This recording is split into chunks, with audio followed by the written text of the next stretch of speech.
पार्टीसाठी घरीच केलेला झटपट आणि झणझणीत चकणा पाहिजे तर हा कुरकुरीत चणा कोळीवडा नक्की ट्राय करा. त्यासाठी काबुली चणे भिजत घालायचे.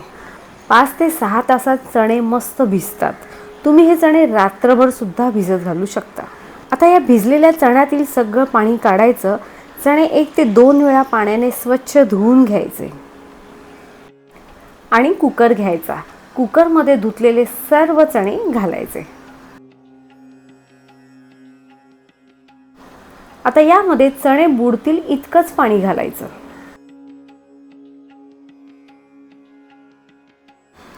चवीपुरतं मीठ घालायचं. तुम्ही यामध्ये हळदही घालू शकता. घातलेलं मीठ पाण्यामध्ये असं हलवून कुकरला झाकण लावायचं आणि कुकर गॅसवर ठेवून गॅसची फ्लेम हाय करायची. कुकरची शिट्टी धरल्यावर गॅसची फ्लेम मिडियम करायची आणि मिडियम फ्लेमवर कुकरच्या 2 शिट्ट्या करून घ्यायच्या. आता कुकर थंड होईपर्यंत आपण लागणारं इतर साहित्य पाहूया. आपण बेसन घेतलं आहे, त्याचबरोबर तांदळाचं पीठ, गरम मसाला पावडर, हळद, लाल मिरची पावडर. लाल मिरची पावडरमुळे या चकण्याला रंग सुरेख येतो. अद्रक लसूणची पेस्ट. आता एक भांडं घ्यायचं. यामध्ये आपण घेतलेलं सर्व साहित्य घालायचं. आपण वाटीभर बेसनचं पीठ घालतोय. आता वाटीभर बेसनसाठी अर्धी वाटी तांदळाचं पीठ घालायचं. चमचा ते 1.5 चमचा अद्रक लसूणची पेस्ट. हे चण्यांच्या प्रमाणावर डिपेंड असतं. चमचाभर गरम मसाला पावडर, त्याचबरोबर 2 चमचे लाल मिरची पावडर, चमचाभर हळद आणि चवीपुरतं मीठ. आता हे घातलेलं सर्व साहित्य अगदी व्यवस्थित मिक्स करून घ्यायचं. तुम्हाला जर यामध्ये लाल रंगाचा फूड कलर घालायचा असेल तर तुम्ही तो सुद्धा घालू शकता. लाल मिरची पावडरमुळे सुद्धा या चकण्याला रंग सुरेख येतो. आता यामध्ये लागेल तसं थोडं थोडं पाणी घालून बॅटर तयार करायचं. बॅटर पातळ होईल म्हणून एकाच वेळेला भरपूर पाणी घालायचं नाही. हे बॅटर आपल्याला अगदी घट्टही करायचं नाही आणि त्याचबरोबर जास्त पातळही करायचं नाही. म्हणून यामध्ये पाणी घालताना घाई करायची नाही. पाणी लागेल तसं हळूहळू घालायचं.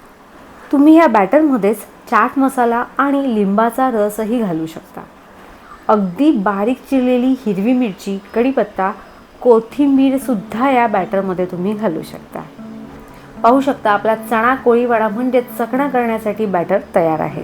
कुकरच्या शिट्ट्या होऊन कुकर सुद्धा मस्त थंड झाला आहे. तरीही कुकरची शिट्टी वर करून कुकरचं झाकण असं उघडायचं.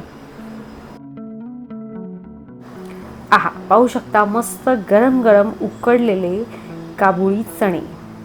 चणे शिजले पाहिजेत पण चणे जास्तही शिजता कामा नये, कारण या चण्यांना आपण पुन्हा तेलात फ्राय करणार आहोत. आता हे उकडलेले चणे या बॅटरमध्ये घालायचे. चण्यांमधलं पाणी मात्र बऱ्यापैकी नितळूनच घ्यायचं.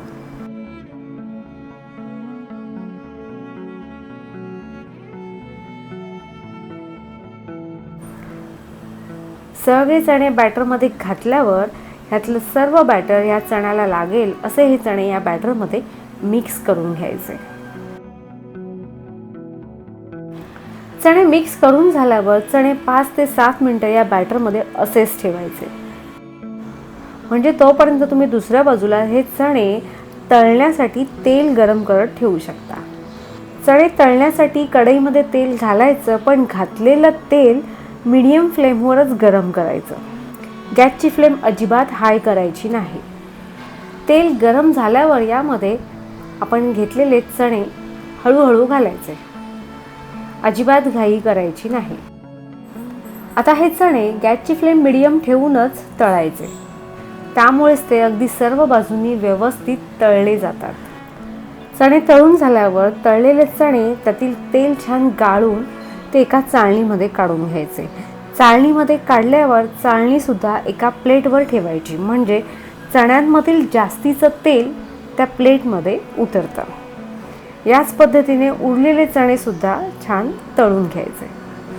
चणे तेलामध्ये सोडताना जरी एकमेकांना चिकटले तरीही ते तळताना आपण एकमेकांपासून अगदी सहज वेगळे करू शकतो. चणे तळताना ते तेलामध्ये घातल्यावर थोड्या वेळाने ते हलवायचे. पटकन घाईघाईत ते हलवायचे नाहीत. तसं केल्यास त्याला आपण लावलेलं कोटिंग अगदी सहज निघतं. या चण्यांबरोबर जर तुम्हाला लसूण खायला आवडत असेल तर काय करायचं, चणे तळत असतानाच यामध्ये लसूण घालायची. लसूण जर तुम्हाला क्रिस्पी तळलेली खायला आवडत असेल तर काय करायचं, लसूण तेलामध्ये थोडीशी ठेचून घालायची. त्यामुळे ती अगदी आतपर्यंत व्यवस्थित तळली जाते आणि कुरकुरीतही होते. लसूण ठेचल्यामुळे ती तेलामध्ये फुटण्याचे चान्सेस थोडे कमी होतात. मला पर्सनली मऊ लसूण खायला आवडते. कुरकुरीत चणे आणि मऊ लसूण असं कॉम्बिनेशन मला खायला आवडतं. त्यामुळे मी लसूण ठेचून घातलेली नाही. तुम्हाला सुद्धा माझ्याप्रमाणे मऊ लसूण खायला आवडत असेल तर काय करायचं, लसूण डायरेक्ट तेलामध्ये घालायची, पण लसूण तळत असताना गॅसची फ्लेम मिडियमच ठेवायची. पण आपण ज्या बाजूला उभे आहोत त्या बाजूला झाकण ठेवून लसूण तळायची. म्हणजे जरी लसूण फुटली तरी ती आपल्या अंगावर उडत नाही. पाहू शकता आपला चकणा तळून खाण्यासाठी तयार आहे. आपण बॅटरमध्ये चाट मसाला आणि लिंबाचा रस घातला नव्हता. तो चाट मसाला आपण वरून जर या चणा कोळीवडा म्हणजे चकण्यावर जर घातला आणि लिंबाचा रस पिळला तर हा चणा कोळीवडा चवीला अप्रतिम लागतो. बरे, यावर चाट मसाला लिंबाचा रस घातल्यावर अजिबात वेळ न घालवता हा चणा मसाला पटकन फस्त करायचा, नाहीतर तो थोडा नरम होतो. पाहू शकता आपण फ्राय केलेली लसूण पाहिजे तेवढी मऊ फ्राय झालेली आहे. तुम्हाला सांगते, लसूण आणि चणा हे कॉम्बिनेशन खायला खूप भारी लागतं. अशाच वेगवेगळ्या नवीन रेसिपी पाहायच्या असतील तर आपल्या रेसिपीला लाईक, शेअर आणि चॅनलला सबस्क्राईब करा. बेलचं बटनही नक्की दाबा.